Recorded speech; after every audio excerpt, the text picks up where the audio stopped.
하나님께서 오늘 우리에게 주신 말씀 열왕기상 21장 17절에서 29절 말씀 함께 우리 한 목소리로 봉독하겠습니다. 시작.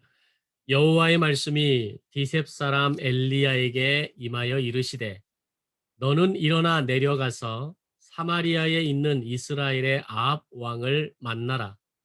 그가 나봇의 포도원을 차지하러 그리로 내려갔나니 너는 그에게 말하여 이르기를 여호와의 말씀이 네가 죽이고 또 빼앗았느냐고 하셨다 하고 또 그에게 이르기를 여호와의 말씀이 개들이 나봇의 피를 핥은 곳에서 개들이 네 피, 곧 네 몸의 피도 핥으리라 하였다 하라. 아합이 엘리야에게 이르되 내 대적자여 네가 나를 찾았느냐 대답하되 내가 찾았노라. 네가 네 자신을 팔아 여호와 보시기에 악을 행하였으므로 여호와의 말씀이 내가 재앙을 내게 내려 너를 쓸어버리되 내게 속한 남자는 이스라엘 가운데 매인자나 노인자를 다 멸할 것이요 또 네 집이 느밧의 아들 여로보암의 집처럼 되게 하고 아히야의 아들 바하사의 집처럼 되게 하리니 이는 네가 나를 노하게 하고 이스라엘이 범죄하게 한 까닭이니라 하셨고 이세벨에게 대하여도 여호와께서 말씀하여 이르시되 개들이 이스라엘 성읍 곁에서 이스벨을 먹을지라. 아합에게 속한 자로서 성읍에서 죽은 자는 개들이 먹고 들에서 죽은 자는 공중의 새가 먹으리라고 하셨느니라 하니 예로부터 아합과 같이 그 자신을 팔아 여호와 앞에서 악을 행한 자가 없음은 그를 그의 아내 이세벨이 충동하였습니다. 그가 여호와께서 이스라엘 자손 앞에서 쫓아내신 아모리 사람의 모든 행함같이 우상에게 복종하여 심히 가증하게 행하였더라. 아합이 이 모든 말씀을 들을 때에 그의 옷을 찢고 굵은 배로 몸을 동이고 금식하고 굵은 배에 누우며 또 풀이 죽어 다니더라. 여호와의 말씀이 디셉 사람 엘리야에게 임하여 이르시되 아합이 내 앞에서 겸비함을 네가 보느냐? 그가 내 앞에서 겸비함으로 내가 재앙을 저의 시대에는 내리지 아니하고 그 아들의 시대에야 그의 집에 재앙을 내리리라 하셨더라. 아멘. 두 번째 본문입니다. 레위기 25장 23절에서 28절 말씀 공독하겠습니다. 시작. 토지를 영구히 팔지 말 것은 토지는 다 내 것임이니라. 너희는 거류민이요 동거하는 자로서 나와 함께 있느니라. 너희 기업의 온 땅에서 그 토지 무르기를 허락할지니 만일 내 형제가 가난하여 그의 기업 중에서 얼마를 팔았으면 그에게 가까운 기업 물을 자가 와서 그의 형제가 판 것을 물을 것이요 만일 그것을 물을 사람이 없고 자기가 부유하게 되어 물을 힘이 있으면 그 판 해를 계수하여 그 남은 값을 산 자에게 주고 자기의 소유지로 돌릴 것이니라.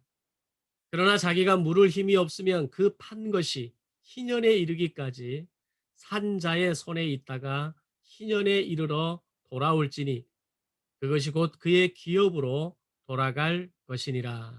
아멘. 기도하겠습니다. 하나님 감사합니다. 거룩하고 아름다운 주일 오늘도 우리에게 허락하여 주셔서 모든 믿음의 식구들이 함께 얼굴을 대면하고 비록 온라인이지만 영상을 통해서 함께 예배할 수 있는 은혜 주셔서 감사합니다. 특별히 지난 한 주간 가운데에서도 성도들의 가정에서 들려지는 어려운 소식 없음을 감사하고 코로나의 위기와 어려움 가운데에서도 건강을 지켜주시고 삶을 동행하시고 우리의 자녀와 자손들에 이르기까지 늘 동행하여 주셔서 감사합니다. 이 시간 말씀을 기억하며 예배자로 하나님 앞에 나아갑니다. 우리의 예배를 받아주시고 준비된 하나님의 말씀으로 우리의 심령에 가득하게 채워지는 아름다운 예배가 되게 하여 주옵소서. 특별히 미얀마 땅을 기억하여 주시고 그 땅의 슬픔과 눈물과 그 땅의 희생을 기억하여 주셔서 하루빨리 진정되게 하시고 하루빨리 건강한 민주국가로 세워질 수 있는 발판을 허락하여 주시옵소서. 오늘로 예배자로 앉은 모든 성도들의 마음 가운데, 그 가정 가운데, 아름다운 거룩한 가정의 처소 가운데 함께 하셔서 성령의 기름 부음으로 충만하게 하여 주옵소서. 감사드리며 예수님의 이름으로 기도드리옵나이다. 아멘. 지난 주일의 말씀을 기억하십니까? 절망을 뚫고 나오는 진정한 힘이 무엇인가에 대해서 함께 말씀을 나누었습니다. 때로는 좋은 식사, 그리고 행복한 만남, 그리고 멋진 여행, 그리고 내 마음을 알아주고 위로해주는 누군가의 손길을 통해서 우리의 절망을 뚫고 나오는 진정한 힘이 될 수는 없다라는 것을 말씀을 드렸습니다. 물론 그 시간과 공간과 사람이 우리의 마음을 따뜻하게 해주기는 합니다.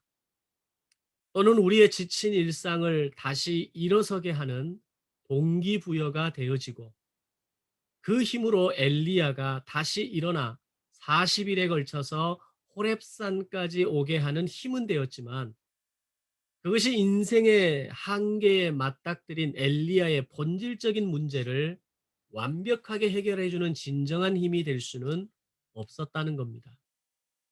결국 로뎀나무 아래에서 죽기를 희망했던 엘리야가 다시 일어나 40일을 걸쳐 호렙산에 도착하기는 했지만, 엘리야는 다시 어느 호렙산에 굴로 들어가 숨어 있을 수밖에 없었습니다.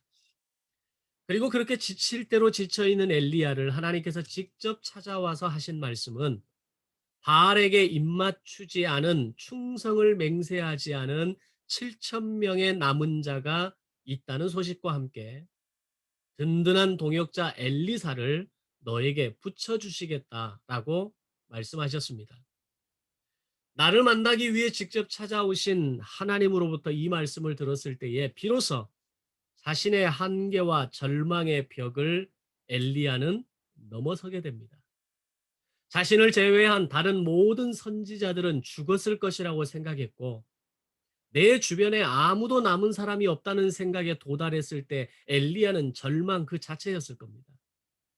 그러나 혼자가 아닌 둘, 더 나아가서 7천 명의 동역자들이 남아있다라는 소식은 엘리야의 깊은 절망을 깨트리고 희망으로 거듭나게 하는 굿 뉴스가 되었을 것입니다. 오늘 우리의 인생이 혼자라고 느껴지면서 힘들어질 때, 나의 주변을 둘러보면 하나님은 그때마다 여호와의 천사를 나에게 보내시고, 그들을 통해서 나를 먹이고 마시게 하는 은혜를 내리실 것입니다. 그럼에도 불구하고 지쳐 쓰러져 일어날 힘이 없을 때, 그것은 하나님을 직접 만나야 하는 사인이며, 말씀의 능력과 권세를 통해서 해결해야 할 단계라는 것을 이제는 우리는 알 수 있습니다. 그렇게 나를 찾아오신 하나님께서는 나를 만나시고 나의 지치고 무너진 인생에 필요한 말씀을 들려주시고 깨닫게 하시고, 모세에게 여호수아가 함께하고 엘리야에게 엘리사가 함께했듯이 바로 나의 옆에는 동역자, 나의 지체, 나의 교회가 나와 함께 있으므로 진정한 위로를 더해 주실 것을 믿습니다. 그러면 우리는 그 어떤 위기와 어려움과 절망과 두려움 앞에서도 반드시 다시 일어서게 될 것을 믿습니다. 아멘. 자, 이제 오늘 우리가 살펴볼 오늘의 본문은 나봇의 포도원 사건에 대한 기록입니다. 간략하게 정리하면, 아합이 나봇의 포도원에 대한 탐욕의 마음을 품고 결국 나봇을 죽이면서까지 그 포도원을 자신의 것으로 빼앗게 되었을 때, 하나님은 엘리야를 아합에게 보내셔서 경고하게 하시는 이야기가 오늘 열왕기상 21장 본문의 전체적인 내용입니다. 근데 오늘 나봇의 포도원 사건에서 가장 의미 있게 먼저 다가오는 것은 바로 엘리야의 모습입니다. 지난주 살펴보았던 오늘 본문의 바로 직전 열왕기상 19장에서 이세벨의 자객을 피해서 광야로 도망간 엘리야가 로뎀나무 그늘에 누워 그가 할 수 있는 말은 나를 죽여달라는 말이 전부였습니다. 우리가 인생을 살면서 어려움을 경험할 때 죽고 싶다. 이제 여기서 좀 끝내고 싶다라는 생각을 한 번쯤은 해보지 않으셨을까요? 바로 엘리야도 그런 인생의 그 절벽을 경험했을 때 하나님을 향해서 하나님 차라리 나를 여기서 죽여달라는 말, 내가 죽는 것을 허락해달라는 말을 했던 겁니다.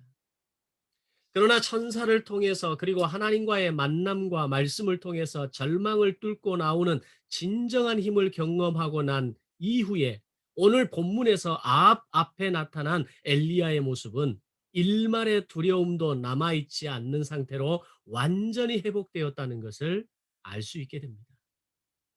당시 아합과 이세벨의 권세는 대단했습니다. 그들의 손에는 이미 수많은 선지자들의 피가 묻어 있었고 자기의 마음에 드는 것이라면 무엇이든지 빼앗아서 내 것으로 취할 수 있는 권세가 아합과 이세벨의 손에 쥐어져 있었던 겁니다.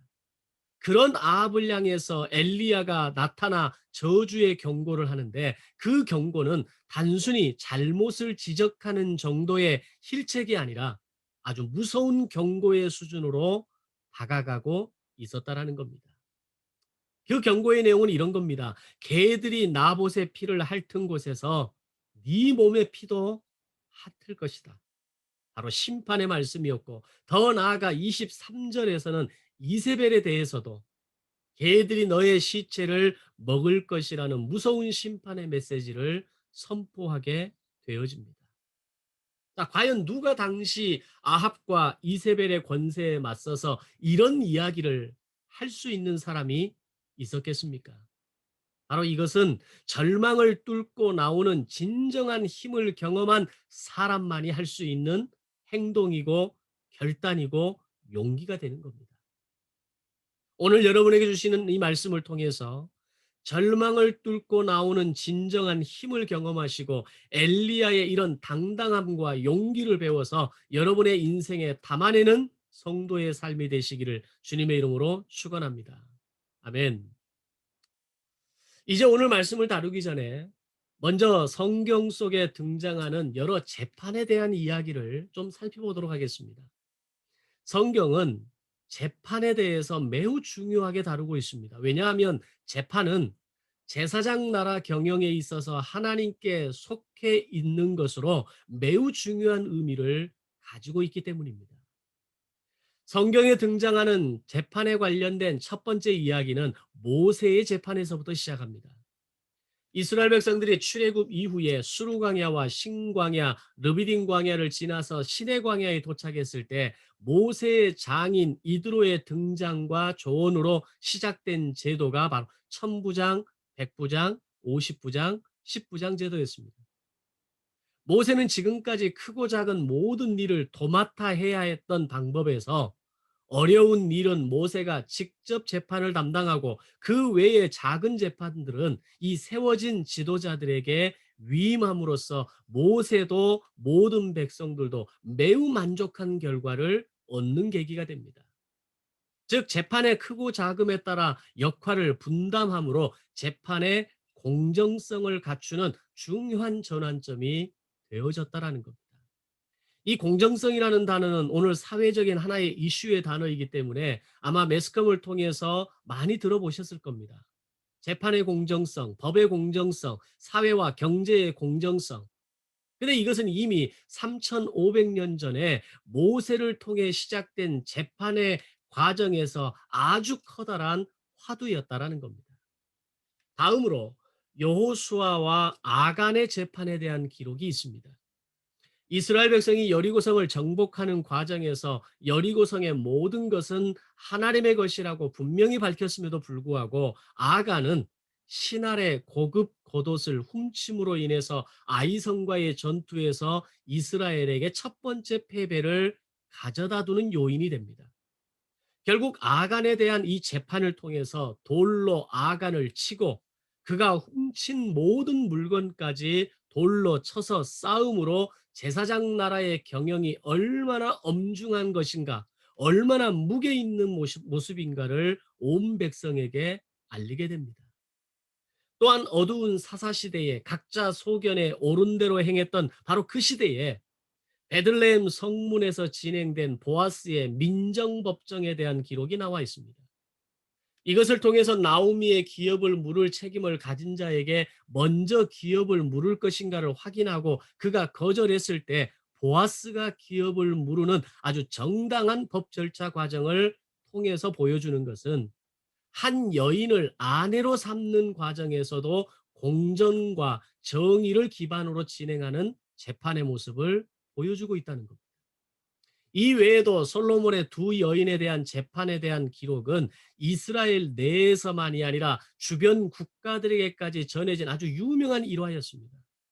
그리고 이 재판을 계기로 인해서 솔로몬은 왕의 모습을 인정받게 되고 다윗의 뒤를 이을 만한 통일 국가의 왕으로 확실한 자리매김을 하는 계기가 됩니다. 왜냐하면 바로 솔로몬의 재판을 통해 솔로몬의 공정성을 보여주고 있었기 때문입니다. 또한 포로 귀환 후에 에스라와 느헤미야가 이스라엘을 재건하면서 구성했던 사내들인 공회의 시작은 공정한 추와 공정한 저울을 상징하는 이스라엘 공식 재판 기구의 출발이었습니다. 그리고 이후 500년의 시간 동안 사내들인 공회는 그 역할을 아주 충실하게 성실하게 감당해내게 됩니다. 그런데 안타깝게도 500년 후 사내들인 공회는 예수님을 십자가에 못 박는 결정을 하게 되는 역할을 할 만큼 이미 타락해 버렸습니다. 결국 예수님의 제자들을 재판하게 되고 스데반을 죽이게 되고 더 나아가 바울을 죽이기 위해서 집요하게 물고 늘어지는 악의 축으로 전락하게 되어집니다. 바로 공정성을 상실해 버린 겁니다. 그리고 성경에 기록되는 마지막 재판은 아직 이루어지지 않은 재판으로 예수님의 재림을 통해 완성될 마지막 심판, 마지막 재판이 남아있는 상태입니다. 자, 이처럼 성경에 등장하는 모든 재판의 기록들은 매우 꼼꼼하게 그리고 자세히 기록되어져 있다라는 겁니다. 그리고 이 모든 재판이 가지는 중요한 한 가지 목적은 바로 재판을 통해서 공정성을 이루는 목표를 가지고 있었다라는 겁니다. 이 공정성이라는 말은 앞에서도 말씀드린 것처럼 현재 대한민국의 정치 이슈입니다. 그래서 너무 쉽게 사용하고 있지만 그러나 그 의미는 매우 분명한 목적을 가지고 있다라는 것을 잘 알지 못하는 것 같습니다. 즉 재판의 수준과 재판을 통해서 보여주는 이 공정성의 사례는 한 나라의 수준과 성숙을 가늠하게 하는 기능이 될 수 있기 때문입니다. 따라서 절대로 재판을 가지고 장난칠 수 없고 그릇 사용해서는 안 되는 겁니다. 만약에 한 나라의 법과 질서가 소수의 권력자에 의해서 쥐고 흔들어지는 것이라면, 그리고 대상에 따라 적용이 달라지고 해석이 달라지는 것이라면 그 국가의 수준은 철저하게 바닥이라는 것을 알아야 하는 겁니다. 그런 면에서 오늘 우리나라의 법과 질서의 수호권을 가진 법원과 검찰과 법관들의 자질은 정말 바닥이라는 것을 우리는 다시 한번 보게 되는 겁니다. 지금으로부터 3,500년 전 고대의 시간에서도 공정성은 중요하게 여겨졌고 그것은 실제로 이루어낸 수많은 성공적인 사례가 있음에도 불구하고 21세기를 살아가고 있는 우리의 현실은 전혀 공정하지 않다라는 겁니다. 대법원장이 감옥에 갔다라고 하는 것은 우리나라 법원의 현주소를 말해주는 겁니다. 또한 검사들이 누리는 무소불위의 권력과 권한으로 이 나라의 법이 공정성을 잃어버린 지는 오래입니다. 아니 애초에 공정성은 세워진 적도 없었습니다. 검사 동일체라는 이름하에 제 식구 감싸기는 기본이었고 자신들에게 불리한 영역은 법 해석을 바꿔서라도 법망을 피해갔고 정관예우라는 이름하에 수십, 수백억, 수천억의 수임료를 통해서 어떤 죄라도 묻어버릴 수 있고 어떤 죄라도 죄 없음으로 뒤집을 수 있는 것이 21세기 대한민국 법 적용의 현 주소라는 겁니다. 검찰총장이 지녀야 할 법질서와 공정성의 정신은 그가 권력을 잡는 순간 이미 사라져 버렸습니다. 절대적 중립성을 지켜야 할 전 검찰총장이, 현 감사원장이 이제는 더 큰 권력을 붙잡기 위해서 눈치를 살피고 자신의 밥그릇을 찾기 위해서 이리 기웃 저리 기웃하는 우픈 시대가 되어버린 겁니다. 유전무죄, 무전유죄를 외쳤던 수십 년 전의 그 외침이 지금도 여전히 유효한 나라, 단 한 번도 바뀌어 본 적이 없는 나라가 현재 우리나라 대한민국 헌법의 수준이라는 겁니다. 아니, 민이 주인이고 모든 권력이 국민으로부터 나온다는 헌법은 우수한데 그 법을 수호하고 지켜야 할 책임을 가진 지도자들이 무지하고 무능력하다라는 겁니다. 권력은 절대로 스스로 정화할 수 있는 능력이 없습니다. 권력이 한쪽으로 쏠리면 쏠릴수록 그 권력의 중심부는 타락할 수밖에 없는 겁니다. 그런데 그런 공정성을 상실한 재판의 수준과 권력을 쥐고 있는 자들에 의해서 해석과 적용이 진행되는 현장이 바로 오늘 나봇의 포도원 사건이라는 겁니다. 성경의 재판의 시작과 과정이 제사장 나라 기반 위에서 시작되고 공정성의 원칙과 기준에서 진행되었음에도 불구하고 나봇의 포도원을 힘과 권력으로 빼앗았던 아하방은 탐욕으로 인해서 그 모든 법과 질서를 부정하고 무너뜨린 사람이었습니다. 반면에 자신의 포도원을 지키려다가 결국 안타까운 죽음을 맞이해야 했던 나봇은 그저 안타까운 희생에 불과했던 겁니다. 자, 그렇다면 여기서 우리가 반드시 짚고 넘어가고 살펴보아야 할 것은 아합이 나봇의 포도원을 어떻게든 가지려 한 것은 자신이 가진 끝없는 탐욕과 그 행동이 이유라면 나봇이라고 하는 이 한 사람은 왜 포도원 하나 때문에 죽음을 맞아야 했는가라고 하는 겁니다. 단순하게 생각하면 왕이 달라고 하면 주는 게 맞습니다. 왕은 절대 권력을 가진 자였고 그 시대는 백성이 주인이 아닌 왕이 주인인 시대였기에 아합 왕의 요구에 대해서 나봇은 받아들여야 했고 그리고 나봇은 죽음을 피할 수 있었습니다. 그런데 오늘 본문이 시작하는 2절의 말씀을 보면 아합이 나봇에게 말할 때 네 포도원이 내 왕궁 곁에 가까이 있으니 내게 달라는 겁니다. 그러면 그보다 더 아름다운 포도원을 내게 줄 것이요. 만약 그것이 부족하거나 더 좋은 것을 원하면 내가 그 값을 돈으로 치르겠다라고 말하는 겁니다.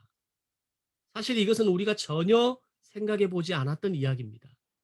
이 말씀만 보면 아합에게는 아무런 문제가 없습니다. 오히려 정당하기까지 하고 아합은 굉장히 매너 있는 사람으로 절대로 백성의 것을 힘으로 빼앗으려 했던 사람이 아니라는 걸 알 수 있습니다. 권력과 폭력을 사용해서 아무런 대가 없이 빼앗으려 했다면 문제가 되지만 아합은 분명 값을 치르려고 했고 더 좋은 포도원으로 내가 너에게 주겠다라고 말했기 때문입니다. 여러분은 이런 아합의 모습에 대해서 어떻게 생각하십니까? 문제가 있는 것 같습니까? 아무런 문제가 없는 것 같습니까?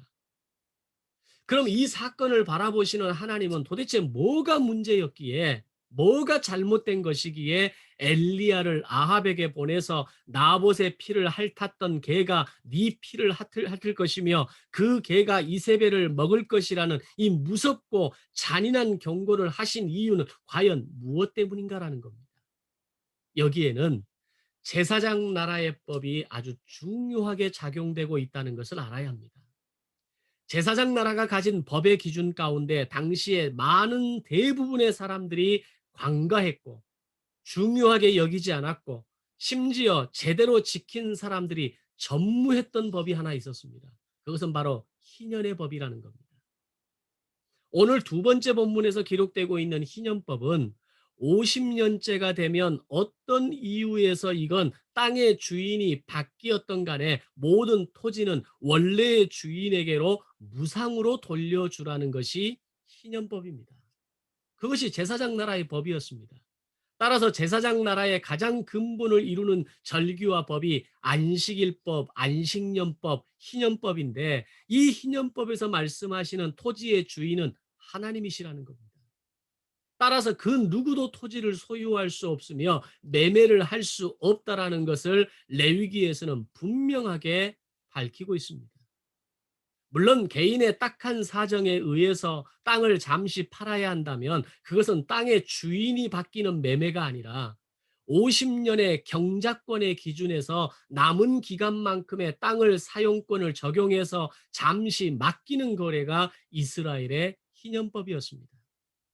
그래서 하나님께서 제사장 나라를 출애굽기 19장에서 세우시면서 그들에게 경계하신 것 중에 하나는 절대로 토지를 사고 팔지 말라는 겁니다.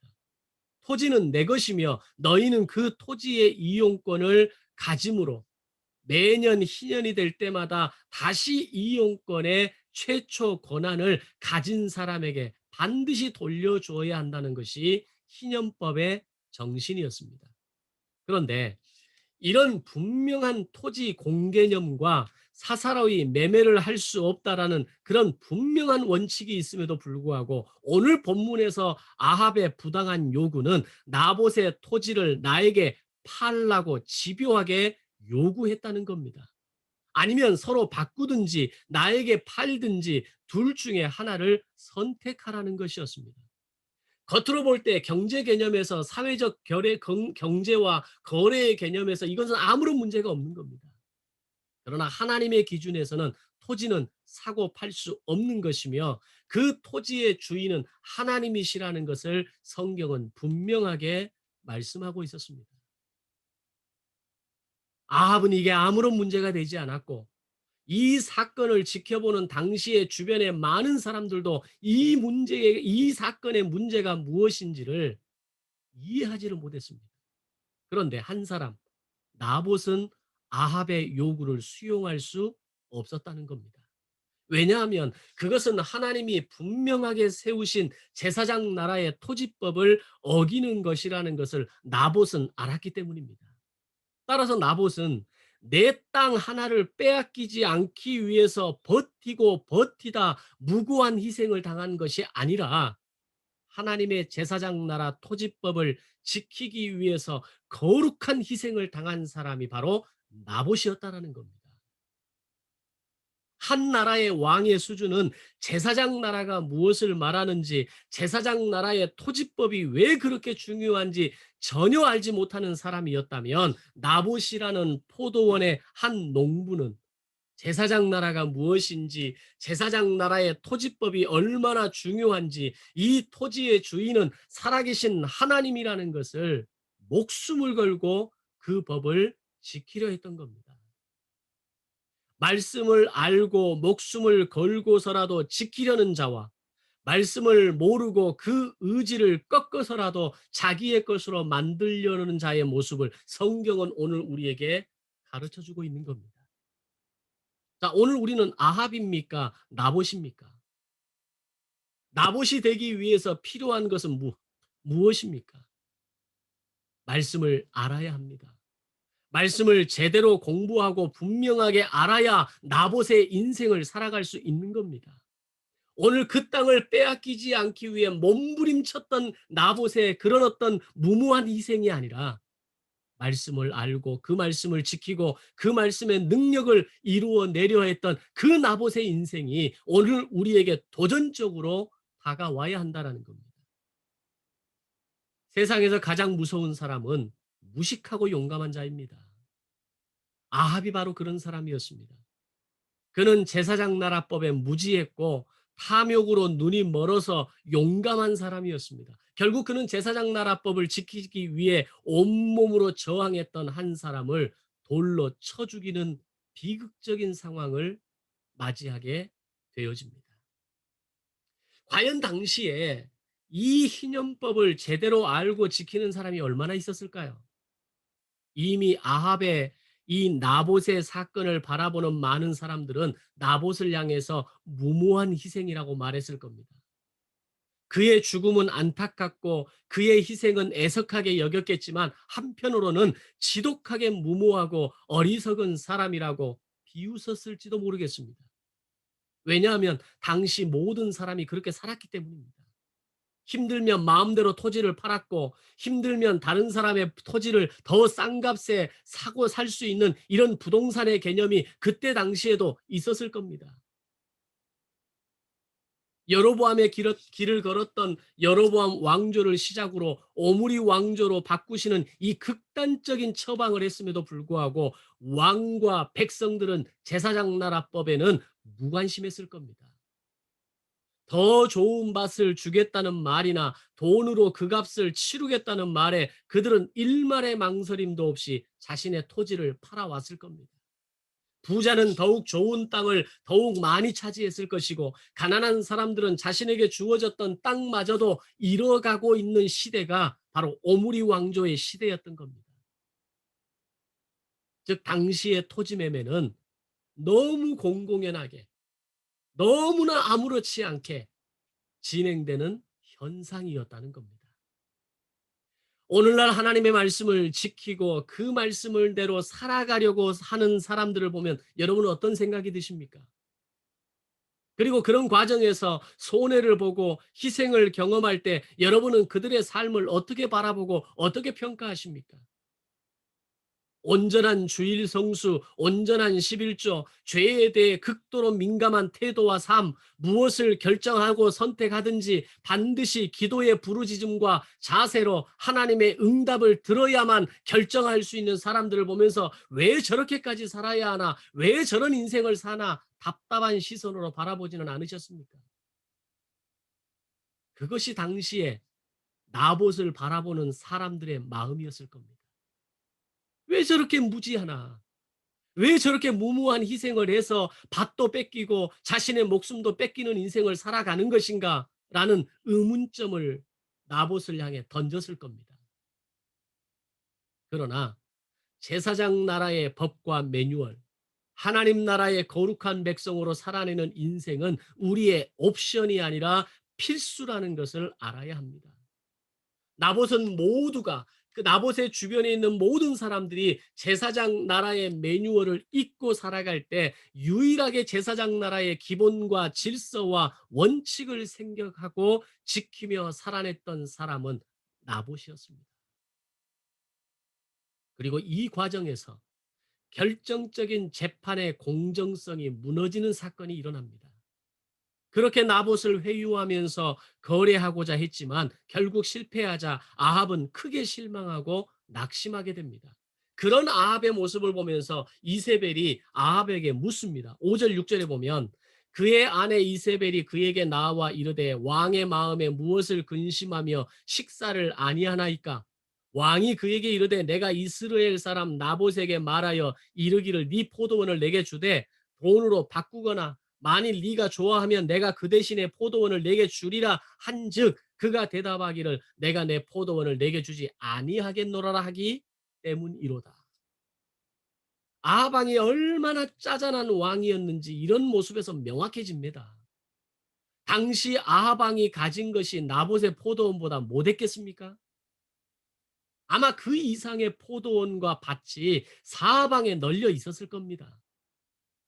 이미 아합은 엄청난 부동산 거래를 통해서 자신의 땅들을 넓혀갔을 것이고 백성들의 땅에 좋은 것이 있다면 그것을 값을 치르거나 그런 어떤 거래를 해서라도 자신의 땅으로 바꾸는 작업을 해왔을 겁니다. 그런데 한 번 손에 쥐고자 하는 이 욕망과 집착은 걷잡을 수 없는 절망과 낙심으로 다가옵니다.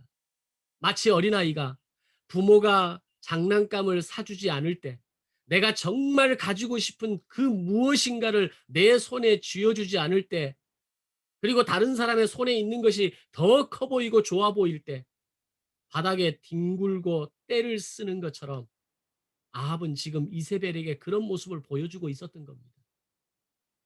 그러자 이세벨이 뭐라고 말합니까? 이어지는 7절에 보면 내가 나봇의 포도원을 왕께 드릴 것이니 걱정 말고 식사하시고 마음을 즐겁게 하셔서 국사를 돌보십시오. 라는 이야기를 하게 됩니다. 이세벨이 이런 말을 할 수 있는 이유는 뭡니까?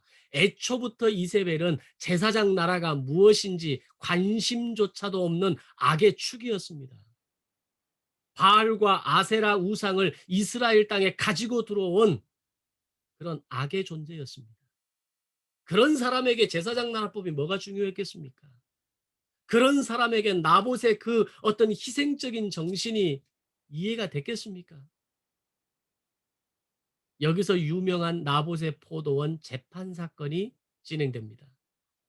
이세벨은 즉시 두 사람을 매수합니다.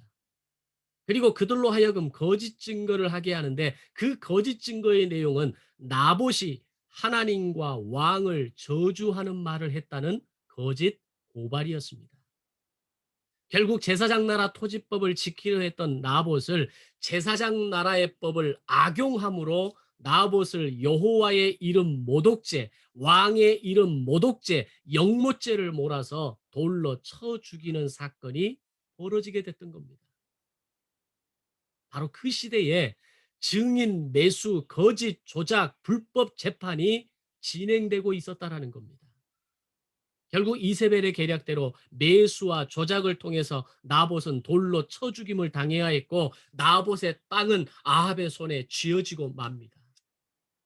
그러나 여기에서 하나님의 진노의 이유가 명확하게 이해되어집니다.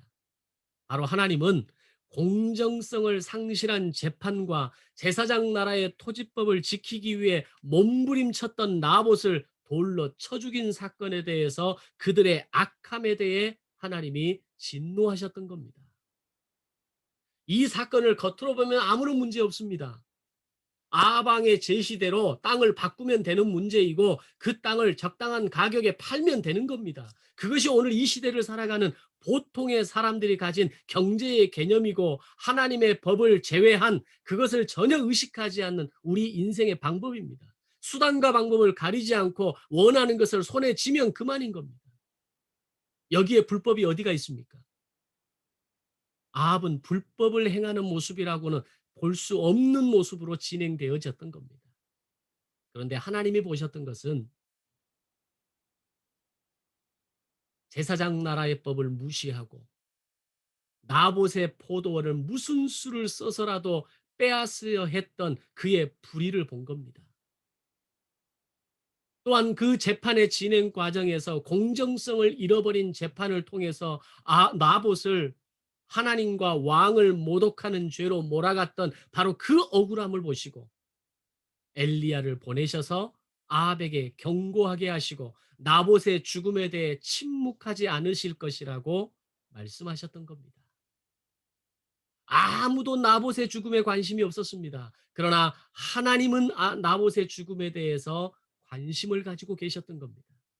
하나님은 제사장 나라의 원칙과 질서를 지키려 했던 나봇을 기억하셨고 엘리야를 아합에게 보내서 경고하게 하셨고 무너진 제사장 나라의 법과 공정성을 엄중하게 세우려 하셨던 겁니다. 우리가 이 땅에 살아가면서 하나님 나라의 거룩한 백성으로 살아간다는 것, 하나님의 말씀을 살아내고 그 뜻을 이루어 드리는 삶을 산다는 것은 결코 쉽지 않습니다.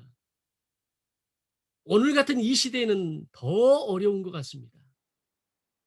때로는 억울한 희생과 손해를 볼 수도 있을 것입니다.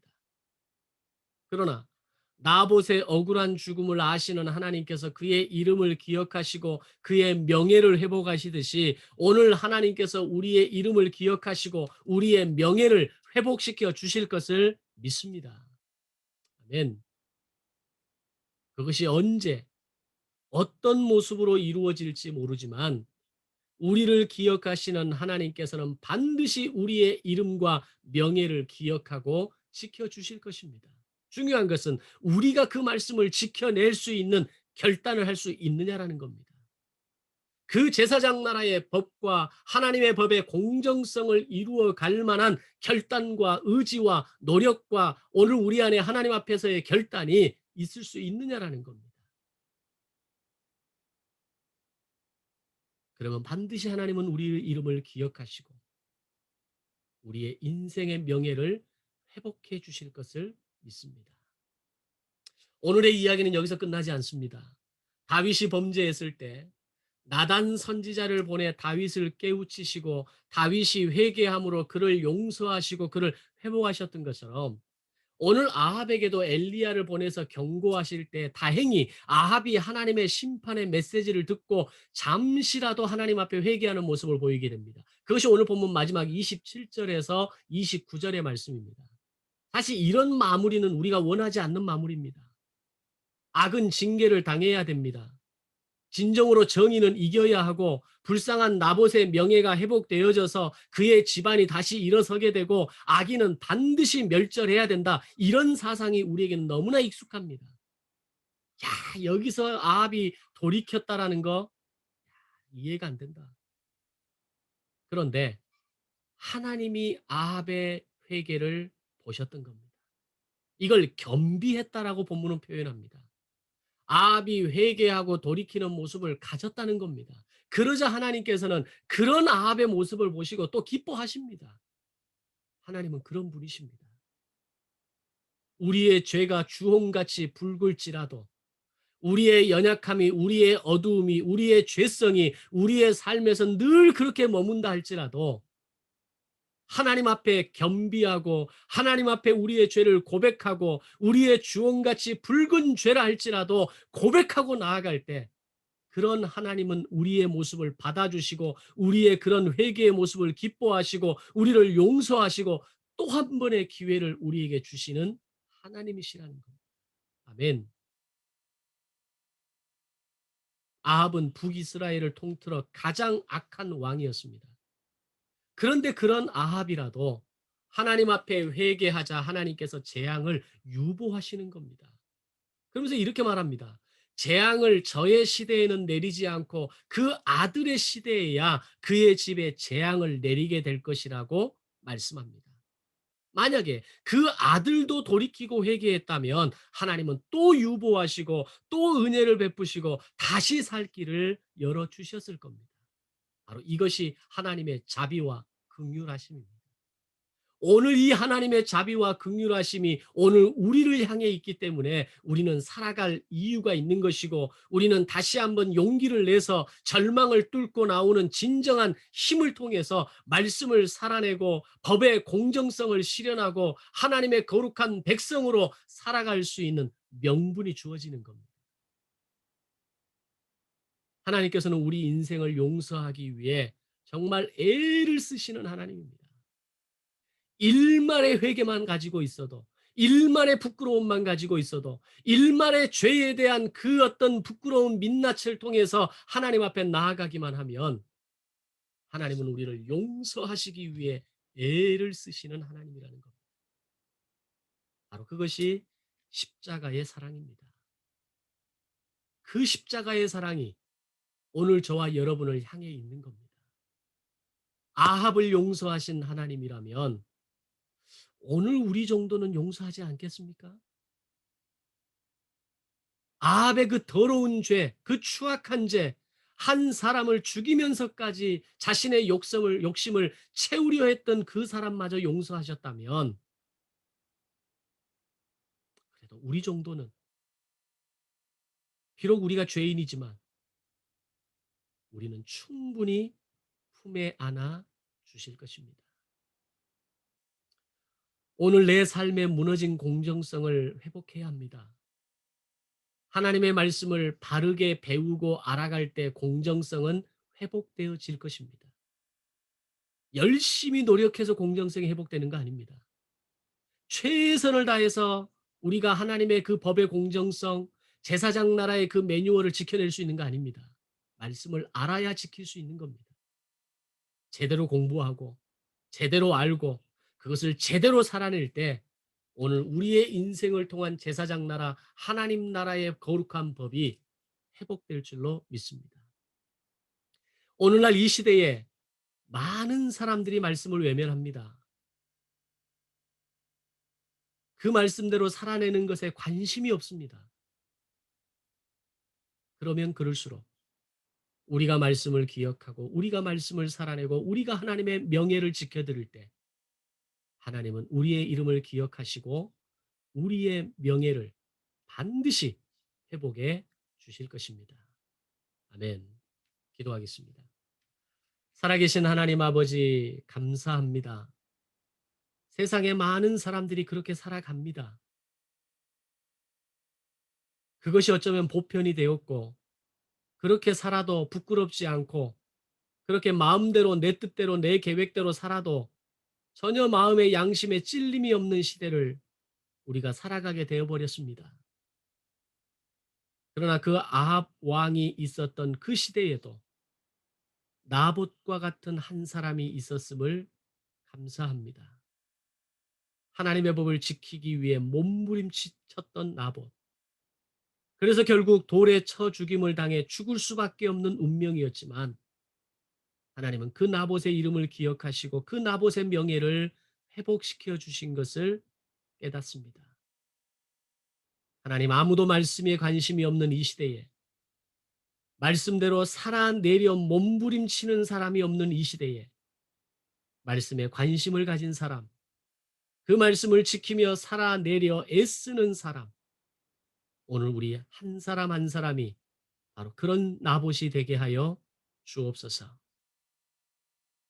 하나님이 나의 이름을 기억하시고 나의 명예를 회복하여 주실 것을 믿습니다. 예수님의 이름으로 기도하옵나이다. 아멘.